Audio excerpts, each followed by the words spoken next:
Okay, hey guys, welcome to Chynna Made Raw, where I'm giving you all of my ideas, opinions, and thoughts on just regular, degular, schmegular, everyday life type stuff. So, I wanted to make this video. I look stuffed, don't I? Okay. Anyways, I wanted to make this video because it was tugging on my soul. Like, I watched the clips and I immediately was like, I gotta jump online and do this. Before I even had anybody else give me their thoughts or their opinions, because I didn't want to be clouded. Okay, so today on the Shade Room, and maybe some other media outlets, Jada and Will uploaded a video of, I guess, like a teaser for the upcoming Red Table Talk. And in the video, Jada is confirming that her and August Alsina had a entanglement or a relationship, for those of us who know what the fuck going on. Right? Okay. So everything I felt, everything I thought was confirmed in this video. So in this video, it seems like Will is kind of playing the Jada character, and he is, interrogating her and asking her the questions. And she goes on to explain that, her and August got into a entanglement when her and Will had separated. And, it started out as her helping him with his health, and then it kind of just transformed into a relationship, and she was hurt and she was looking for something. She was looking outside of herself. She just wanted to feel happy again, and so on and so forth. Now, I just want people to be very, very aware of people who dress words up really nicely and feed them to you, because that's all Jada did. So, one, I feel like August is owed an apology from a lot of people. And what I want people to understand in this situation, what I really want to make clear is, nobody is really that concerned about Will and Jada having an open marriage, being swingers, or anything like that. Nobody really cares about that. We've had enough time to digest that, you know what I'm saying? Shit, we done had enough time. We done start eating ass and you know what I'm saying? Putting stress balls up each other's asses at this point. And so open relationships and polygamy is not that big of a deal anymore. We're not driving our buggies and horses and carriages, you know what I mean? So I don't think that's what upset people. I think what upset people is that most people have some level of discernment and some level within themselves that can pick out when people are being genuine. And just something about Jada from the get-go just didn't feel genuine to me. You know what I'm saying? I've never gravitated towards a Jada. Never. I just haven't. And the way that he spoke, first of all, the one thing that I wanted people to know also was, when he was speaking about Jada and the situation, he was very delicate. He was very respectful. You know what I'm saying? He told his truth, but he ain't really dropped no real type of tea that we wanted. He didn't tell us if they was having threesomes and Will was flipping him, smacking him up and rubbing him down. He didn't give us none of that. All he gave us was the fact that they were in a relationship together for years. And I feel like he deserves that. I feel like everybody deserves to have their truth in their moment and to be able to express it. It's the same way that a woman would be dating a man that's married and she wants people to know. Everybody wants to feel validated and affirmed. So, that's just that. But what I thought was very important was he did not drag that lady through the mud. Everything else that came from that interview was what people created in their minds and their hearts and let that shit flow from their mouth. Because a lot of that he didn't say. He never said they was in a swinging relationship or open relationship. He never even said they had sex. He said he gave his all to the relationship and Will gave him his blessing. He didn't even say Will gave him permission. That was a word that came from everybody else. He said his blessing. So I just feel like, I'm not one of those people that would call myself a feminist. And the reason that I say that is because situations like this. If you a woman and you wrong, sis. You know what I'm saying? You're wrong. I'm not going to ride out with you just because you got a clitoris. It just ain't happening for me. Because the thing about it is, I am a woman, yes, but I'm also raising a son. And so I have to have a balance. You know, some people don't have a balance with it. I can look at this situation and see that Jada is wrong on many levels to me. And that's all that matters here, is my opinion. You feel me? I just felt like, you know, the first thing that I felt like was wrong, and this had nothing to do with Jada, although I feel like she did play a part in this. There's this thing that people do where when somebody is famous, you automatically take their side. You automatically believe the very best of them. It doesn't matter that you don't know them at all. It doesn't matter what other people's account of them is. You just literally will just ride out for them because they have money. And I feel like the sad thing is, it says more about you than it says about them. So August came out and shared that he was in a relationship with her, and immediately people started calling him a liar, immediately. And my thing is, if you were to, you know, at any point use your real eyes to realize, you would see that, I mean, it was not that far-fetched of an idea. I mean, like, for real. You know what I'm saying? It just wasn't. You know, that's one thing. It just was not a far-fetched idea coming from someone that was that close to her. It was not a far-fetched idea. You only did not believe it because it was Will and Jada. Two, and I feel like Jada played into that because Jada knows who she is. She knows who her family is. She knows who her husband is. She knows that people are going to believe her. You know what I'm saying? So when she's talking about the situation and she's using words like entanglement instead of a relationship, it's like, here she go using the paintbrush of them lips to paint these words real pretty, you know, to slip and slide her ass up out of trouble or public opinion or ideas. And I just think that's really just corny. You know what I'm saying? Especially coming from somebody that is so transparent and so real and so deep and so free. And it's like, if you're all of these things, then be that when it matters. Like, you know what I'm saying? Like, if you love this person so much and he's such a great young man and you was there for his healing, then continue the healing process as he releases those emotions. But that fake, deep woke shit, that's what really, really triggered me to make this video. Because we're in a time period where so many people are searching. You know, they're learning affirmations, they trying to get their chakras aligned, they looking for crystals, they lighting sage, they looking for Jesus, everybody is trying to find the answer because we're going through such turbulent times. You know what I'm saying? And people just want to feel good like Jada. They just want to feel good. They just want to feel better. They're just looking for a reason and a rhyme and something to save them. And sometimes when you on that journey, you run into people that are just, they mean you no good. And that's what I want people to get out of this situation. It ain't even about Jada necessarily for me. For me, it's about when you're searching, you just really have to be careful. You can't just allow, you know, whether it's a pastor, a celebrity, a spiritual advisor, you have to understand and know that who you are is good enough. So you can trust your gut instinct when you run into people. You don't allow somebody's position, money, power, or fame to overpower that voice within yourself. That voice that is like, this person ain't right. And I think sometimes people do that because we overvalue people who got money, power, and fame. We think that they have, you know, more work ethic. They're better than us. They're smarter than us. They're more creative than us. And hence why they're this place in life and maybe we're here. So we think that they have the answers in the cheat code. And the reality is that's just not true. So that's how sometimes you end up getting swindled by people like this because you think that their connection to God is stronger than yours. They're closer to God than you can. So you need to go through them. And my thing is, don't get me wrong. There are people that are here to help.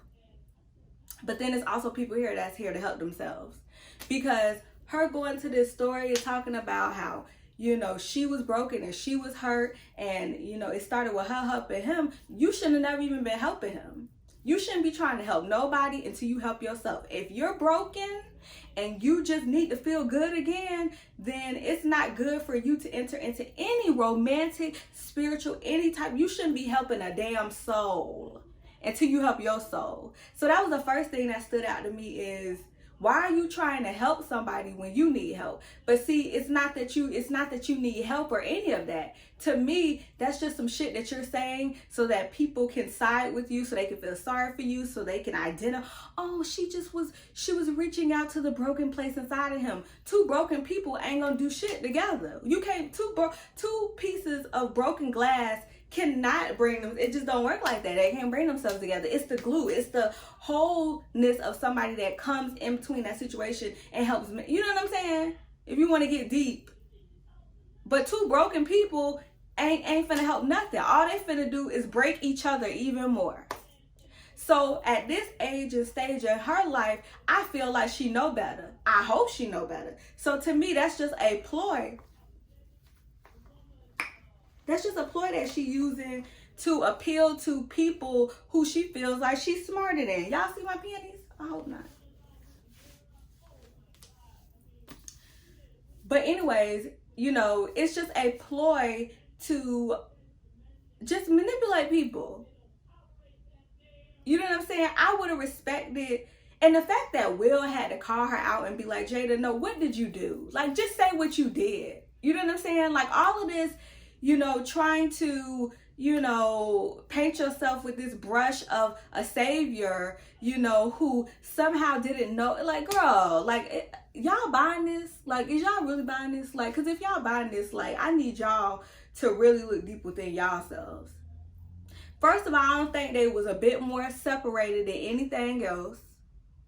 Because, and if that is true, and if they were separated, my thing is, when you got on the red table talking, you talking about your transition, I don't, so either you was lying then or you lying now. Because at no point did you ever speak about a breakup, a separation, or anything like that. Because according to them, they decided they would never break up. They would never separate. Correct me if I'm wrong. All I'm saying is these words, you know, you want to be open, free, wild, but then you still need conventional approval. You still need the public to approve of you and to like you. Instead of you just saying, look, we ain't even really together. You know what I'm saying? I had me a little piece of boyfriend. He had me a little piece of girlfriend. And that's just what we like to do. That's just where we was at with it. It's like, why is, you know what I'm saying? Especially coming from Jada, who is so real. And then what kills me is when people invite people into their lives and create and stir up all this curiosity and all these opinions, and then all of a sudden people are like, well, she don't got to tell you nothing. Well, she don't got to tell you her business. At this point, sis, you do. You do, sis. At this point, you do. Because you invited everybody in. Because it was so important for Jada, aka Tupac's favorite girl, to let everybody know how open and how modern and how free and, you know, how she is. It was so important for her to share these things that she had to tell us her business. Whoever asked Jada and Will their business for real, for real? Jada and Will invited us into their business about 10 to 20 years ago when they went on the Oprah show and decided that they was going to tell us their dynamics and their relationship that we didn't ask for. You don't see Jay-Z and Beyonce doing that. You don't see Michelle and Obama telling us what they do in their bedroom or what they're attracted to. And I just, you know, I let him be free and this, that, and the third.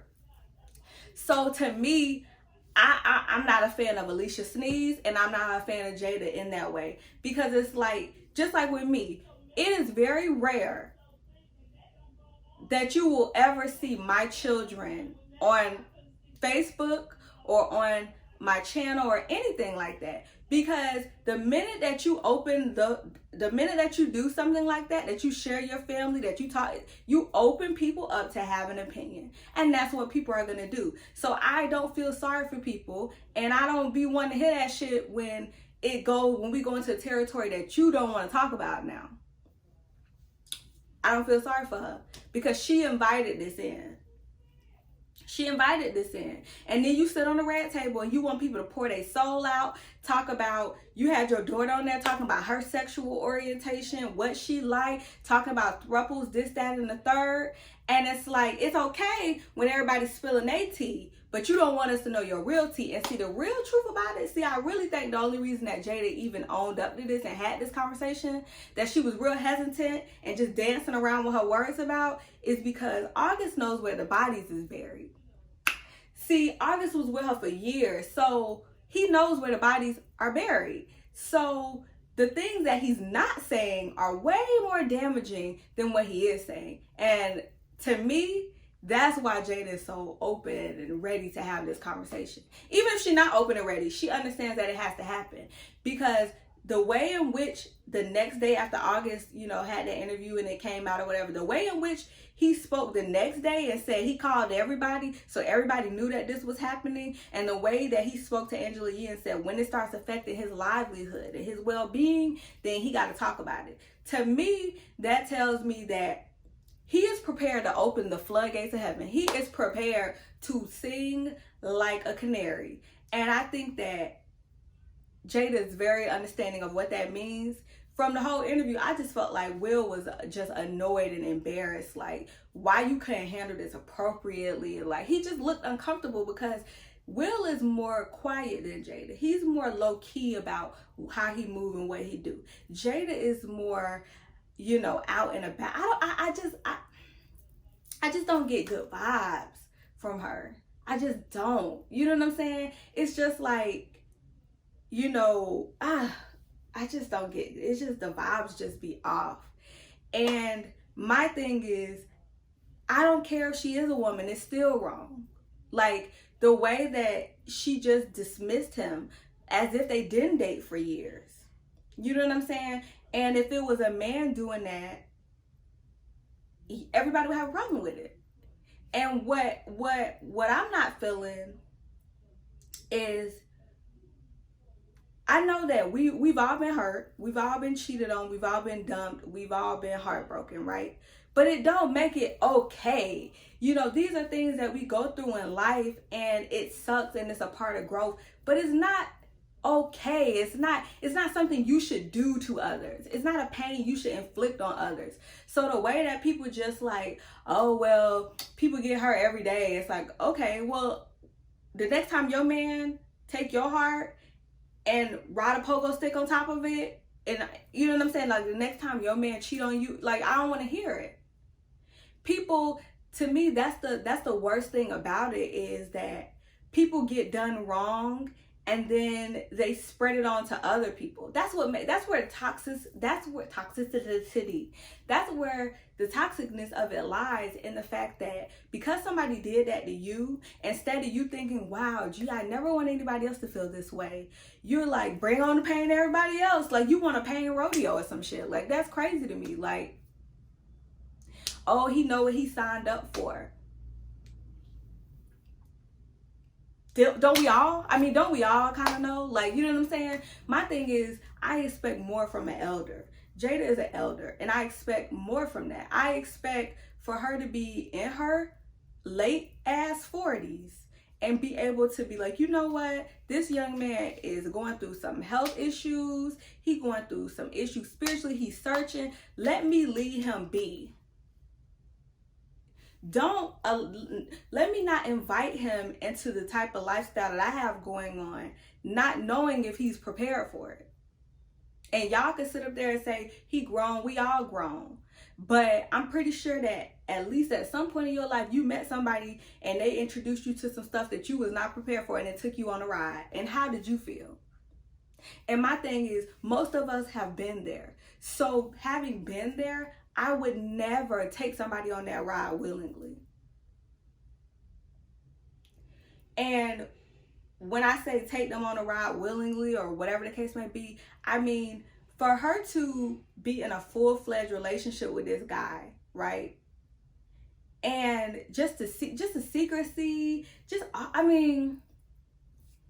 at the end of the day, you're not going to leave your husband. Y'all had that conversation. Y'all are united for whatever reason, whether it's the title, the money, the assets that y'all have obtained together. I get it.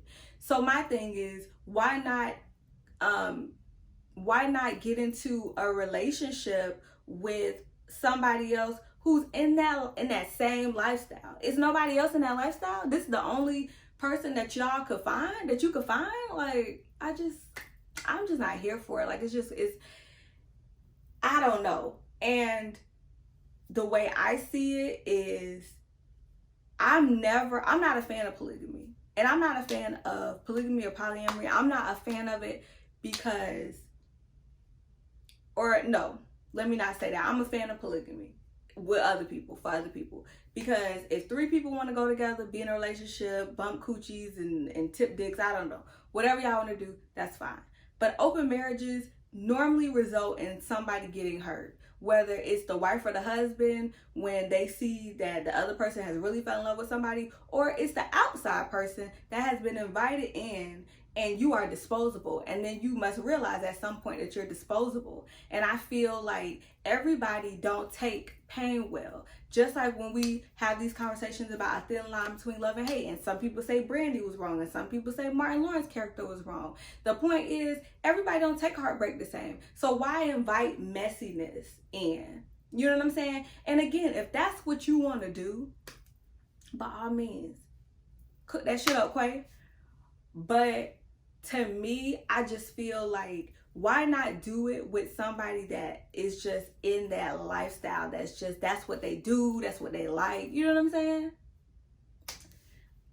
It's messy to be. But I definitely can say that I definitely feel very vindicated in what I was saying, because it's like,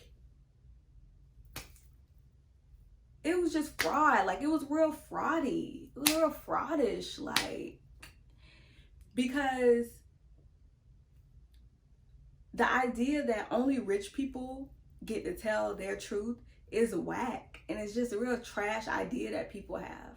People have the right to speak their experience and their truth, no matter how much money the other person has, no matter how much money they have.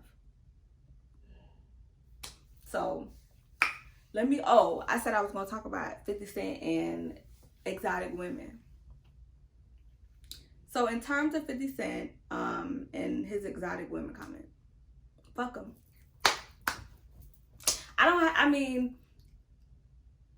We could unpack this. My thing is this. Oh, my earring, no. We could unpack this, but my thing is this.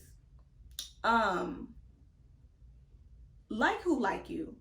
When I was young, my mom used to always put it in my head, and it was real prejudice. I ain't finna sit here and lie. But my mom used to always tell me, like, if a man like white women, just go and call it a day for him. Like, don't call him back. Just pretend he don't exist no more. Because no matter what you do, you're never gonna have blue eyes. You're never gonna have green eyes. You're never gonna have blonde hair. You're never gonna have the things that he is desiring. So all it's going to do is make you feel bad. This Kankalon is like, I don't know. And my mom told me that, and at the time, of course I didn't understand. I just thought it was really prejudiced. But as I get older, I just feel like, go where you are valued. If it is not black men that are valuing you, then move along, sis. Because this is the reality of it. The reality of it is, we raise these men, we're their sisters, we're their mothers, we're their daughters. And if they can look at our faces and look at us and see our pain, see what we go through on a daily basis and say stupid shit like that, then so be it. Now, I'm somebody who has dated outside of my race. I see absolutely nothing wrong with dating outside of my race.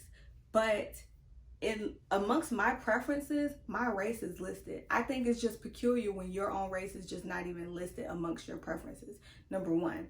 Number two, this idea that, or the statement he made about, growing up in the hood, you see this and it's like some shit you ain't never seen and something you could never have. And it's like, so you want somebody who would never give you the time of day and would never look your way if you wasn't like wealthy or famous? Like, you want that? You want somebody that would never even like, I don't know, breathe on you or like, So to me, it's just talking from your insecurities and from a space of just like real, like low self-esteem to me.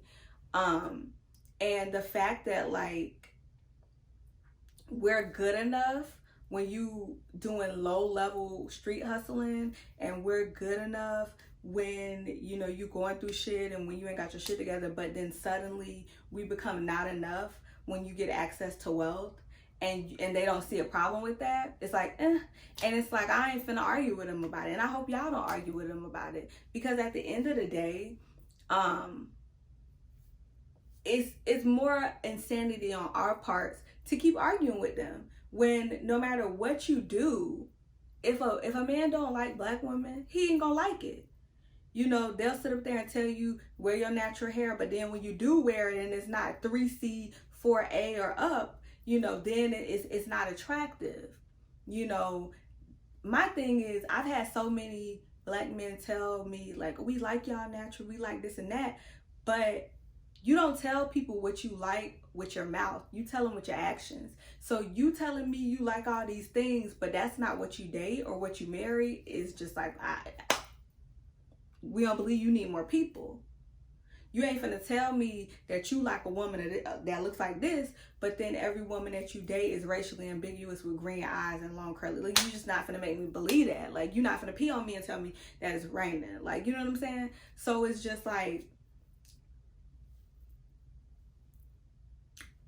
I'm telling you, the minute that black women start taking their business elsewhere, and that's everywhere, that's in business, that's in life, that's in the beauty industry, that's with these men, because the problem with black men is that although they are the most oppressed and all of these things, you know, that we recite so much, they are really spoiled by us, and they really just kind of gotta learn like what time it is. You feel me? Like, they're so used to us being consoling and loving and uplifting them. See, they go out in the world and then they get beat up by the world, then they come home to us and beat the fuck out of us. And we take it because that's what we think is normal. We think it's normal to not expect anything from them, to not want anything from them. When Dr. Dre ex-wife asked for 400, run it up, sis, or run it up, run the check up. Because at the end of the day, and most of these marriages where we get with these dudes, when it's time for the divorce, when they leave us, we don't even get a fraction of what these other women are asking for. See, these exotic women, they cost exotic prices. And I'm not saying this, you know, like because some women don't feed into that stereotype. But these video vixen model women, they be requiring you to pay for that. Like, you have to maintain those looks, you have to sponsor those looks. And my thing is, when it's us, they're so unwilling to give. We broke bitches. We hustling our child support. When we just ask you to take care of us and your baby, it's a broke bitch hustle for child support. When we ask for, you know, it's just like we're supposed to, you know, struggle with them.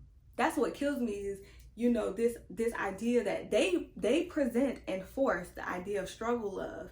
And then as soon as they get them an exotic woman, or, you know, a video model, or whatever the case may be, a racially ambiguous woman, they ready to give her the world. Because they know she not going for nothing less. See, us, it's not like that around our way. We going for whatever. We gonna get in the mud. We finna cut the crack up with you. We finna be the lookout. We finna take the charge. Nicole Murphy ain't taking no charges, sis. She just ain't. That ain't what she here for. So it's like, you have to have that same mentality, that same ideology, not to be a user or a gold digger, but your standards need to be just as high. You need to be expecting just as much, because clearly you see they willing to give it. They willing to do all of those things. They'll post you up. They'll make a whole highlight in that IG feed for you because you so fine. So if they could do it for others, they could do it for you. And the fact that we don't demand it is why we don't get it. That's why when I see them get drugged, I feel not a piece of sympathy. I feel no sympathy. Run it up, sis. Take them to child support. Go on and ask for $20K a month, because this is what you wanted. And this is just in general. This is what you wanted, because a man will come to the table and you are the table, right? And he still, you know, wants you to jump through hoops. And it's like, no. And then he'll go around there with somebody else and he'll be jumping through the hoops on fire. The hoop will be on fire. He'll be jumping through it. Like, absolutely not. You want a woman, you need to be able to keep up, and you need to be able to me, you need to be able to put up. And that's just how I feel about it. You a grown before I even get started getting sidetracked, y'all. But y'all don't care nothing about. And then what killed me is the men who talk like that. I've been dating black men all my life, and I ain't never heard such foolishness before. I don't know where these types of men live. And it always be the ones we don't want anyways. It always be the weirdos that we would never give a chance. It always be the ones that's kind of corny. You know, dudes who talk like that, they normally have a certain cornball effect to how they be moving. Like, it's somebody you wouldn't even invite in your bed anyways. Like, I wouldn't even sleep with you with somebody else coochie. So I say give it to them. They can have them. It make more room for all the other men that we could be. You know what I'm saying? So anyways, y'all, let me go and get out of here, because I done, you know, talked y'all ear off and things of that nature. But this has been Chynna May Raw, and I will see you guys next time. Hope my panties wasn't showing and all of that. Got me around here being loose like August.